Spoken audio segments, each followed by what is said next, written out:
Kailangan natin mauna sa groom. Okay, pastor, dali. Hindi ka pwedeng mauna sa aking groom. Ako lang, kasi mga bata pa kayo. Ako lang ikakasal sa kanya. Hindi pa kayo pwede. Kasi minority edad pa kayo. Kami lang ang tinadhana. Kahit di kayo minority edad. Kami ang nakatadhana ikasal ngayon. Kaya hindi ka pwedeng mauna sa kanya. Ako lang ang bride niya. Ako lang, wala nang iba. Kaya bibilisan ko. Hala! Naunahan ako ng 2. Bilis! Takbo!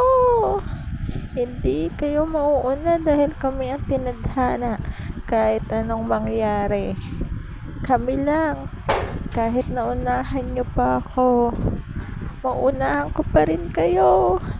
Kasi kami ang nakatadhana ngayon. Babush! Bye-bye! Wait for me. Heto na ako, aking groom. Yay! Mabuhay ang bagong kasal.